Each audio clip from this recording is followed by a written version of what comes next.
Salut, chers panafricanistes, amis résistants, patriotes de Côte d'Ivoire, amis amoureux de l'Afrique, Hervé Kouassibi vous salue. Aujourd'hui, chers amis, tout d'abord, avant de commencer ma vidéo, j'aimerais ici saluer tous ceux qui souffrent à travers le monde, tous ceux qui sont opprimés, tous ceux qui sont privés de liberté, donc incarcérés injustement. Alors, chers amis, aujourd'hui, j'aimerais partager avec vous deux sujets qui concernent bien sûr l'Afrique.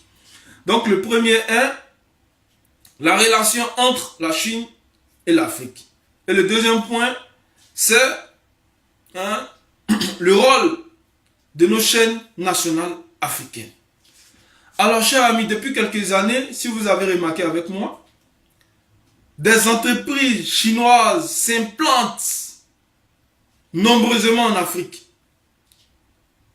Aujourd'hui, les Chinois commencent à avoir une puissance économique dans l'économie même de l'Afrique. Chers amis, nous constatons aussi que nos chefs d'État fléaux imposent à la jeunesse la culture chinoise au détriment de la culture africaine. Quand nous voyons nos jeunes petits frères, dès le primaire, apprendre la langue chinoise dans certains pays d'Afrique, au détriment de leur propre langue, chers amis, nous devons faire très attention. Nous devons faire très attention. Alors que la Chine ne voit que seulement en Afrique un réservoir de matières premières énergétiques et minières dont les principaux fournisseurs en pétrole sont le Nigeria, l'Algérie, l'Angola, la Libye et le Soudan, chers amis. Donc nous voyons très bien que dans tous les pays africains, la Chine a une relation soit économique ou vraiment diplomatique de grande envergure. Nous constatons aussi un nombre croissant de Chinois qui viennent s'installer en Afrique. Chers Africains, sommes-nous en train d'assister à une nouvelle recolonisation de l'Afrique? Nous devons faire très attention. C'est pourquoi j'en appelle à votre vigilance. Rappelons-nous et n'oublions pas, surtout, chers amis, que les Japonais ont eu un passé sombre au Katanga, en RDC, dans les années 1960 et 1970. Quand les entreprises japonaises se sont installées dans cette riche partie du Congo, qui est bien sûr le Katanga, pour exploiter toutes les ressources minières qu'il y avait là-bas dans cette partie du Congo.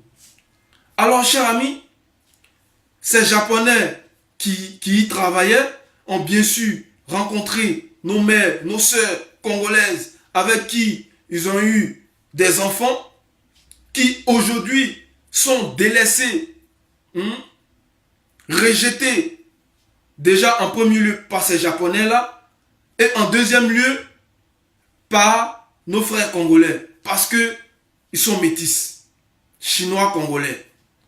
Donc, certains de ces enfants-là n'ont pas eu la chance de survivre car les mères se faisaient avorter obligatoirement par ces Japonais-là. D'autres même étaient tués dès la naissance par ces Japonais-là parce qu'ils ne voulaient pas d'enfants métis. Donc nous devons nous poser la question de savoir quel est le bénéfice qu'il y a entre la coopération africaine et chinoise. Qu'est-ce que les Africains y gagnent? Est-ce que les Africains pourront toujours vivre en liberté et dans la dignité? Ou est-ce une manière de recoloniser l'Afrique? Alors, quand nous voyons dans ces mêmes pays chinois, nos frères se faire humilier, nos frères vivent dans l'indignité, nos frères vivent misérablement. Chers amis, nous devons faire très attention. Nous devons faire très attention. Car c'est une nouvelle plaie qui est en train de cancériser l'Afrique. Quand on délaisse la culture africaine au détriment d'une autre culture, c'est de tuer la culture africaine. Quand j'entends aussi mes frères africains dire que les Chinois sont mieux que les Occidentaux, mais dans quel monde vivons-nous? Dans quel monde vivons-nous?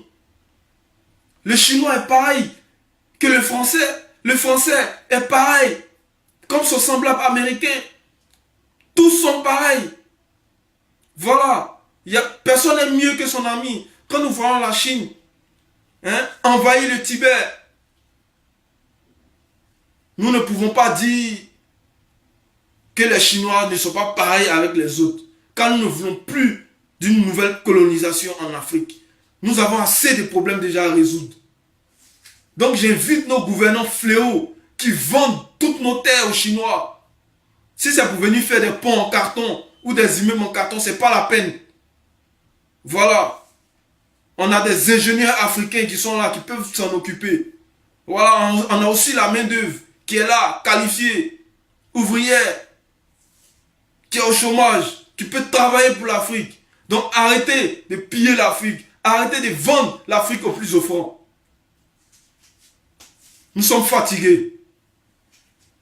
Le deuxième point, voici aussi des chaînes nationales africaines qui, au lieu d'éduquer, d'informer la population africaine, passent son temps à la broutille. Les Africains sont mal informés, chers amis, à cause de l'impartialité des gouvernants dans la gestion de cette dite télé. Aujourd'hui, quand nous allumons la télé, nous ne voyons rien de bon. Musique matin, musique le soir, musique après-midi, au coucher, musique. Mais il y a quoi? On va où là? Dans quel monde sommes-nous? Non, cher ami. Si ce n'est pas de la musique à longueur de journée, c'est des téléfilms, comment on appelle ça, mexicains ou américains. Jamais on ne verra pendant un mois d'affilée que des séries africaines. Vous, télévision africaine, vous êtes là pour émanciper à l'éveil de la conscience africaine. Non à abrutir le peuple africain. Non. Nous disons non à cela, chers Africains. Nous devons dire non à cela. Voilà. C'est pourquoi, chers amis, nous ne cessons de vous inviter à aimer votre culture, à savoir que l'homme noir est un, l'Africain est un, que nous devons être unis pour combattre toutes ces plaies qui sont en train de cancériser l'Afrique. Chers amis, quand nous voyons à la télévision nos chefs d'État se fait diviniser à longueur de journée, c'est la tête qu'on voit. L'opposition n'a pas sa place. Nous devons dire non à cette injustice aussi, chers amis. Car les télévisions nationales africaines sont pour le peuple et non pour un chef d'État. Et non pour la cause d'une seule personne. C'est pourquoi, chers amis, nous ne cessons de vous inviter à vous réveiller. Car si nous voulons le changement, c'est bien maintenant, chers amis. Voilà.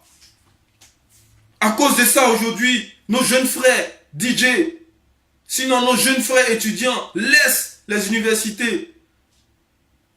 En grande partie à cause de ces gouvernements fléaux et aussi à cause de ces chaînes qui ne font que montrer des choses illicites à la télévision, exciter la jeunesse à abandonner le savoir. Car sans savoir, nous ne vaincrons pas, chers amis. Nous devons être bien éduqués. Nous devons savoir le pourquoi du comment pour bien mener notre combat.